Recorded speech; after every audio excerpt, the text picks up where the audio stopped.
It's showtime.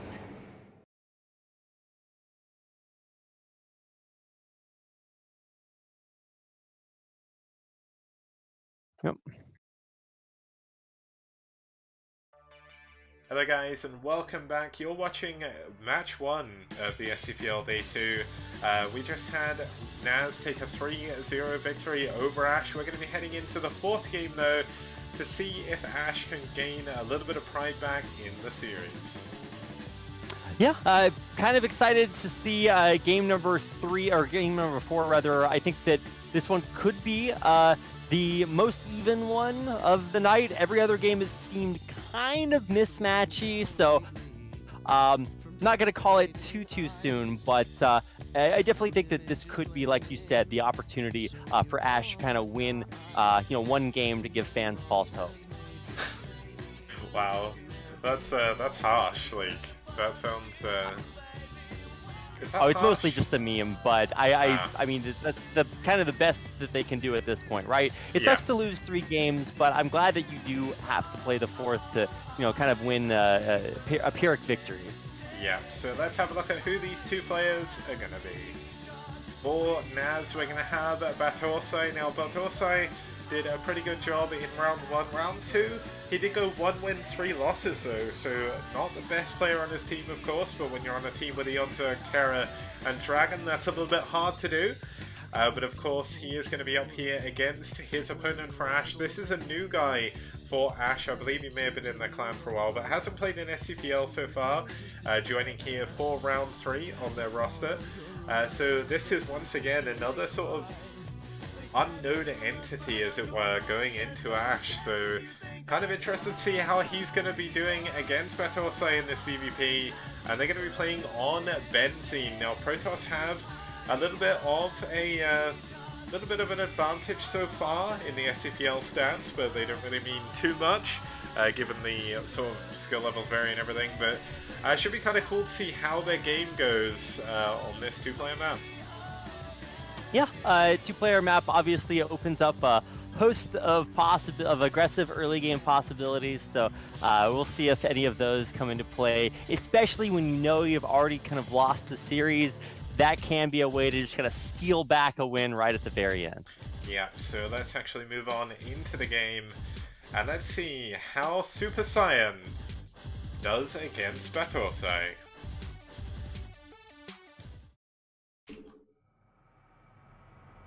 And starting us off in at the top right is going to be SuperCyan himself in the red, fighting for aSh. It's Super... Yeah, okay. I said his name in the middle. What did you just do, Kix? Yeah, What have you done? Oh my god! Okay, that guy's Cyan, the other guy's battousai. There's 2 players in 2 different colors. They're highlighted on your screen. You guys do the work. Yeah. Whew. That's... Yeah, wow, we made it. That's... Man, Kix, you ever noticed how, like, sometimes, like, casting is, like, harder than you might expect it to be? I mean, clearly not. It's the easiest job in the world, man. That's...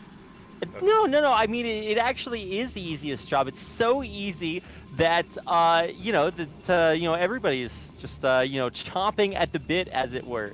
They've got the time, the energy, like the mental fortitude, the like emotional fortitude, the opportunity. Like, man, it's just it's an infinitely renewable resource that, like oxygen, is available to all of us. But somehow, Kix, I'm the only, person in Korea up at 5 a.m. to cast STPL games. So, I'm not sure what's going on there. Clearly an anomaly, but either way, it's actually really fun to be here and kind of cast the exciting conclusion of this game. So, chilling, out of the way here. Let's actually take a look at what on earth is happening early on, and I'm just desperately hoping that we don't see a Nexus first from battousai. Yeah, I mean, Okay, no, there's a forge thrown down, so... Yeah, we saw an overpull from SuperCyan. I'm wondering if that's a pun on SuperCyan, or Super Saiyan, whatever. I've got his name in my head now and I can't get it out. This is a problem. It doesn't hurt that his opponent is actually the cyan color, so that's really going to throw me off.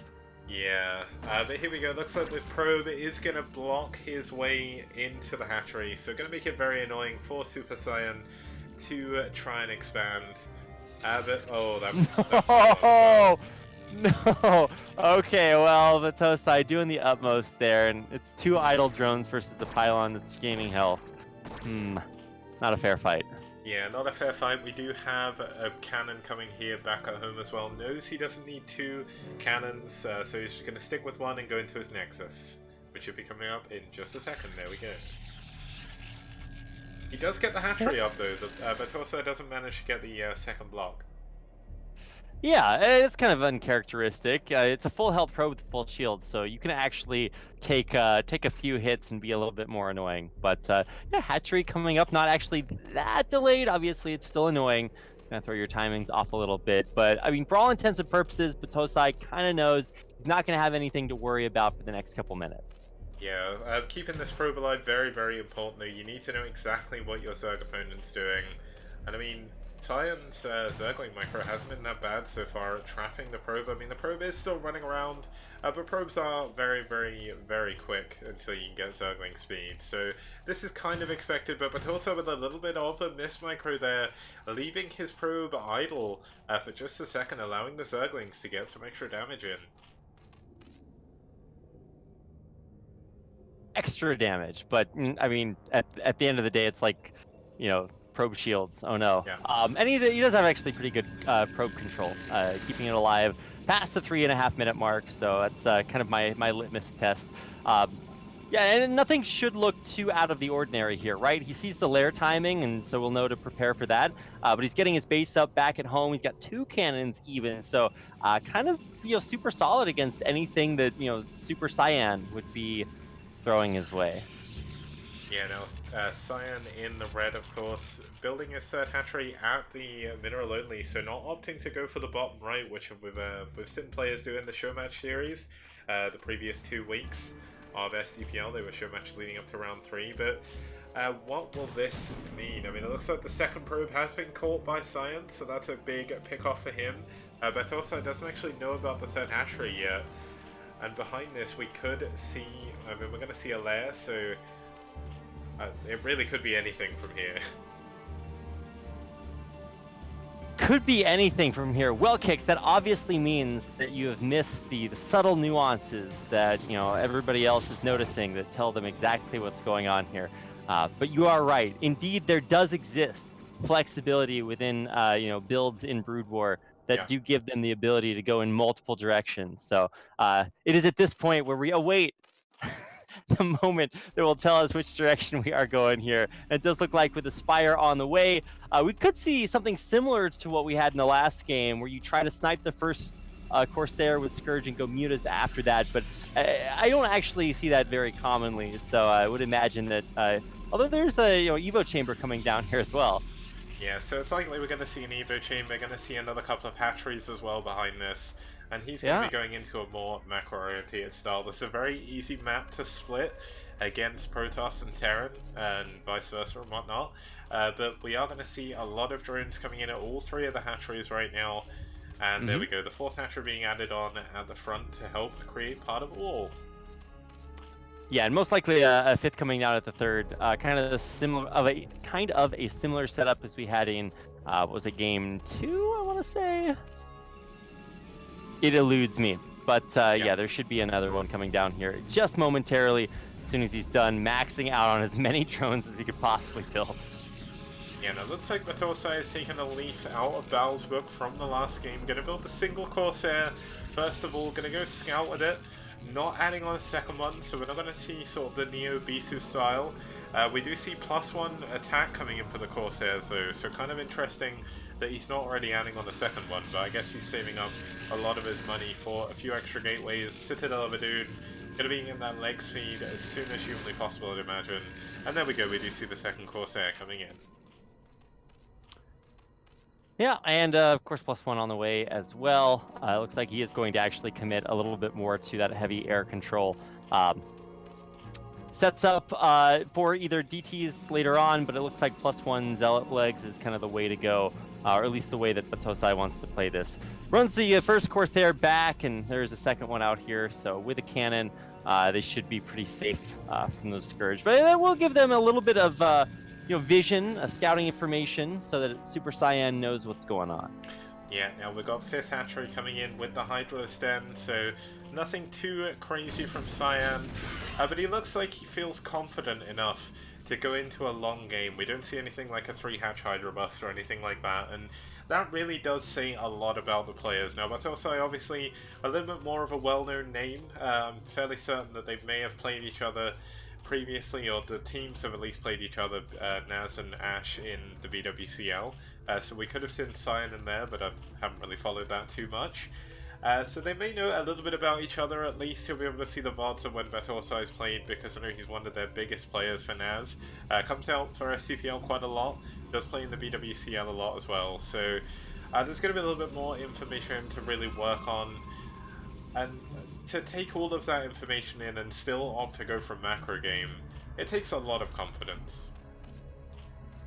Definitely does. The ability to play straight up. Some people look at that as like a crutch or a fallback. It's like, oh well, you're just gonna play macro against me. But it actually does take quite a bit. It can get pretty overwhelming. And of course, I'm never exactly sure what to expect, just because I'm not as familiar with these players. But both of them are hitting pretty good stride right now. I mean, obviously this is the big moment for battousai. Is going out with a +1 done for both air and ground, and the legs, of course, which is so important. And so now he's going to try to cram all of these Zealots and Corsairs right up into the natural, but it's actually not very well defended. I thought those were morphing into Sunkens, but they're actually just now doing that, which of course causes them to lose HP, and of course the Overlord's losing a little bit of HP here as well, but the Hydra's there, Lurker's popping, so I guess this should be holdable. There's a Lurker underneath that hatchery. That Lurker burrowed under the hatchery right there. That is not going to be killable. Wait, what? How the... He burrowed it as like the egg glitched out and he sort of ran on top of the hatchery and burrowed, so that's kind of interesting to see. You don't often see that, but Cyan is going to be so heavily supply blocked. He's lost so many Overlords. And I mean, you can select the Lurker, but you can't actually attack with it, and that Zealot is probably really confused right now. I've actually never seen that before. Damn, that's really good. So yeah, that Lurker is going to be rock solid. The downside is that probably lots of Overlords will need to be rebuilt here. And there is still drone kills being taken down in the main. Ooh, just barely misses that final shot on the drone. He's not mining from his main at the moment. He's a little bit distracted, moving his Hydras around and Scourge, trying to take out the Corsairs. Oh no, that's actually so much mining time lost. That's actually the majority of his drones that are now not mining. Oof. Yeah, that's a little bit of a misstep, but it is very easy to do this sort of thing. I know from experience, I've left idle SCVs all over the place. You just kind of get caught up in the moment, focusing on the wrong things, and that's one of the things that separates the best players from the sort of average players and sort of all the other players, really. You look at Flash, he doesn't leave anything idle, he gets everything moving straight away. I know a bit of advice that Sale got from Firebat Hero for me when he did the ESL back in Italy last year, was Firebat Hero's biggest piece of advice to anyone is just keep building Lurkers and making sure they mine, because the building block of the entire game is based around how much money you have, and without any money, you're not going to win any games, so... Yes, indeed you do need money, Kicks. I'm glad that Firebat Hero could teach you that. But, the advice is solid. Getting more workers, of course, always good. Of course, you do need more bases to utilize those workers, and battousai is just now throwing down his third, right? And so the effort is going to be to try to defend that. Let's see how able he is going to be to do that. I'm looking for the observer, and it's of course not here, so that means that Storm is going to be the real asset at trying to deal with these Lurkers as they push a little bit further forward towards this third.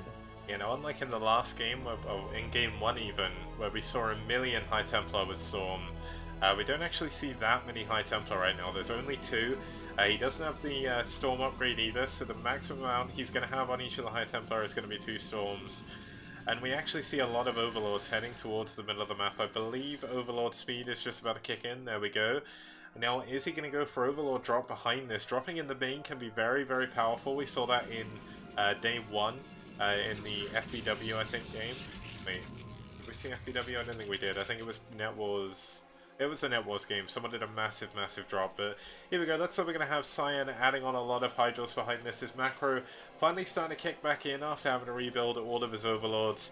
And he is now on 4 base. So that's going to be a bit of a good thing for him. Yeah, and especially if he continues to keep putting the pressure on, obviously that kind of takes the pressure off back at home. But here we go, not actually going to be able to go for a drop because he needs to hold his army right here. The observers are out, and they are a huge asset in helping roll over all the lurkers that were sieging down this third base. Yeah, no, there wasn't actually that many lurkers there. A few of them got left behind in the main. Of course, you do have that one still underneath that hatchery that won't be able to move, I don't think.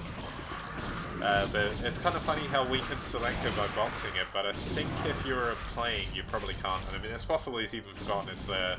Maybe that will come back into the game a little bit later, but first he is going to have to defend against this attack that's coming in from battousai now. He's got a lot of units, a lot of Storm again, and he's going to be pushing straight over. Looks like some Hydra is going to move out to try and snipe some High Templar. No, going to be misrallied. Ooh, one of those High Templar has like 4 HP, so that would be definitely very valuable, and 90 energy, so that's a free Storm if he wants to snipe that off.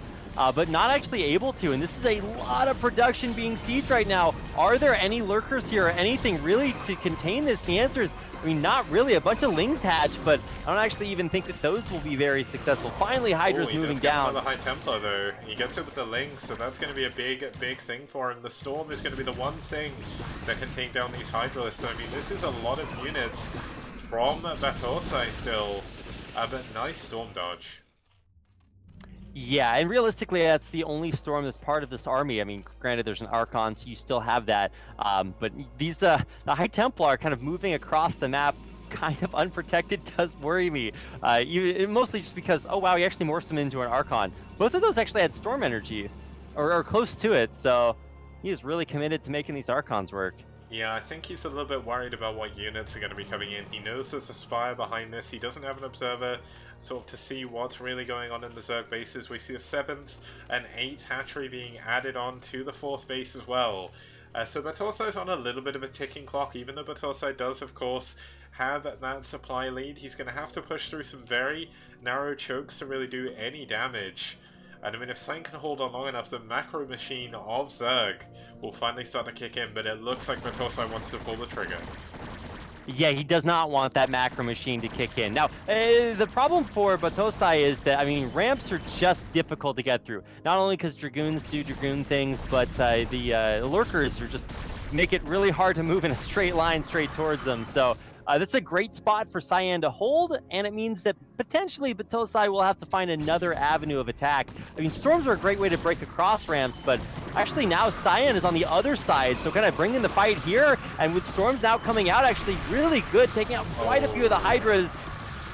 Yeah, this was a big mistake from SuperCyan. I think he could have had a chance if he'd stayed on his side of the ramp, but unable to snipe the observers, meaning those lurkers go down immediately, and all of a sudden SuperCyan's army is so unbelievably small. I mean, he's got 2 evolution chambers going, he's got 1-1 against the 2-0, which is an alright situation to be in, but he's going to lose at least a hatchery here, could even lose his Hydralist then.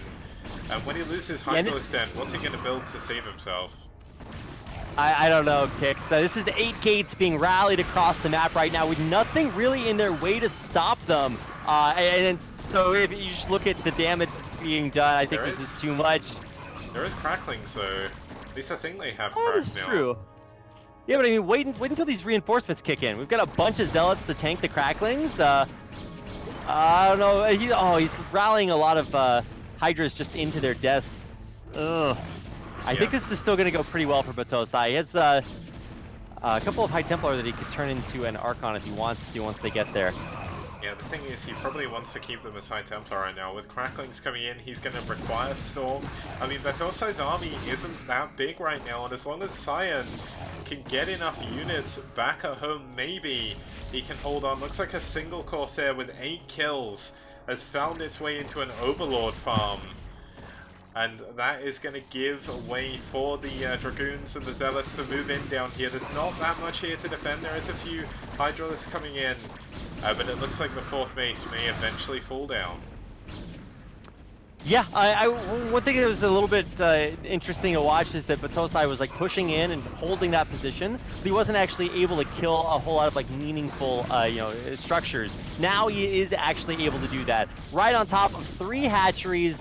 But I mean, this is predominantly Dragoons, so if enough Cracklings pop out all at once, maybe there's a way to hold on here, but it doesn't look very likely. There's no Nidus or anything down here to defend, so I think this is just going to be a lot of dead Zerg bases. Yeah, looks like he actually tried to morph in some drones at that point as well, so they pop in, do die immediately in a minute. Looks like he's still got a hatchery down there, but not for long. And Cyan really struggling now. battousai nearly double his supply, actually over double his supply now.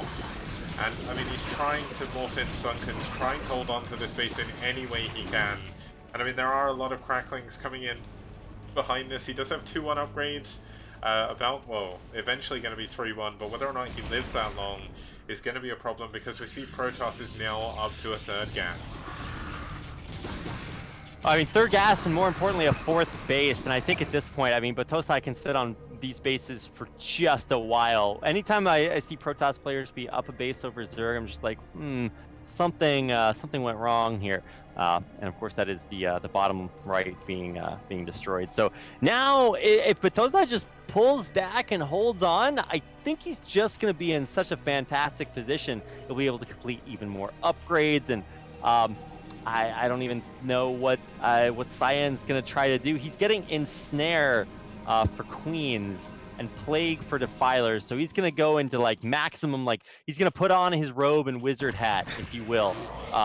And look to take this down with the powers of magic spells. Casts magic missile +1 at you. I think it's going to be about that effective, Kicks.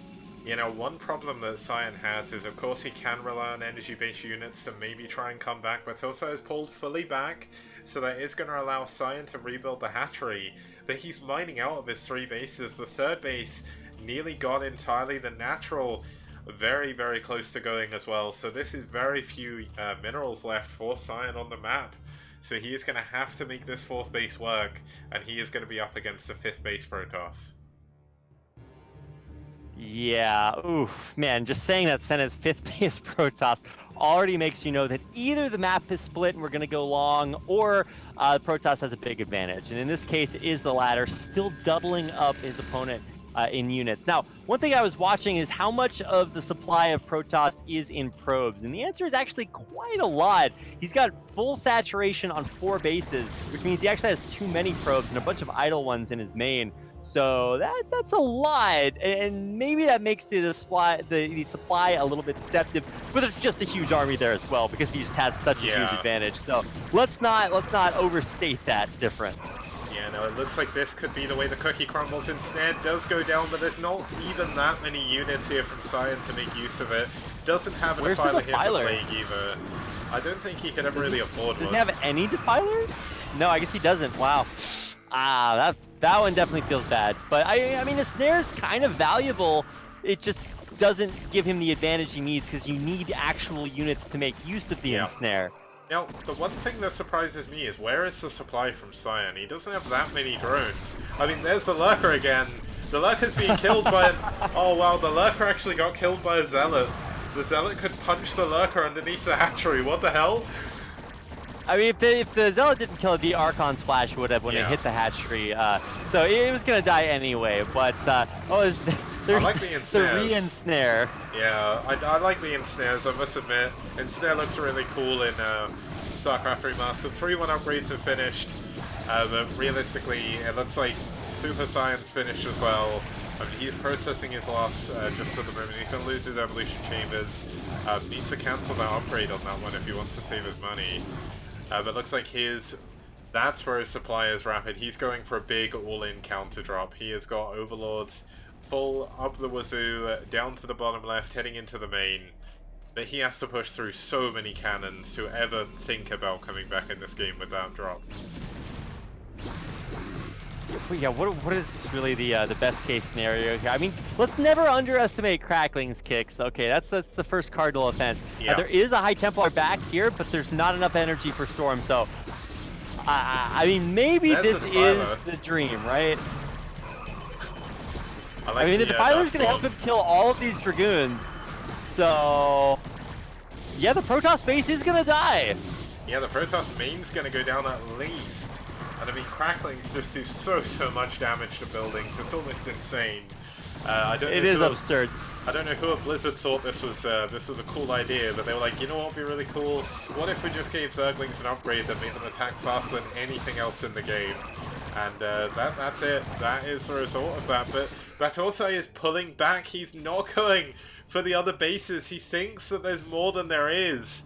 And he just doesn't want to lose his main bit. He could just end the game by killing all the buildings. Yeah, he actually could just kill all the buildings at this point. There's just not that many. I think realistically, oh wait, why are none of the drones at the bottom right mining?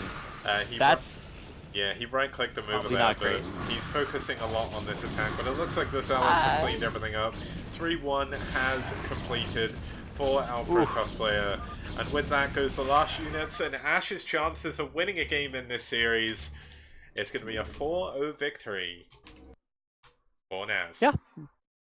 So GG, that's going to do it. In the end, NaS does take down aSh, and you might have expected that just based on previous stats or any of the sexy kick stats he shows on screen, but regardless, they do take the 4-0. Although I will say that last game, out of all of them, did look the closest for the longest, even though battousai did get a pretty huge advantage there towards the end. Yeah, I mean, the biggest problem is we did have 4 players. I mean, aSh hasn't done the best so far. They're looking stronger every round though. They've definitely shown some good games. I mean, Herbie did a decent job against Eon Zerg. Yeah. But did get taken down. Terra taken down Jojo on Plasma. Even Jojo had a chance there. He just took the wrong decision going for that counter through the middle. Didn't get there quick enough. And Terra managed to take down his main Dragon. In probably the most one-sided game, I think that was the most obviously going to happen. Dragon obviously very strong ZVP, and battousai taking down SuperCyan is going to give NaS the 4-0 victory. But that's not it for today. We do have another series coming up after this break. See you guys in about 5 minutes.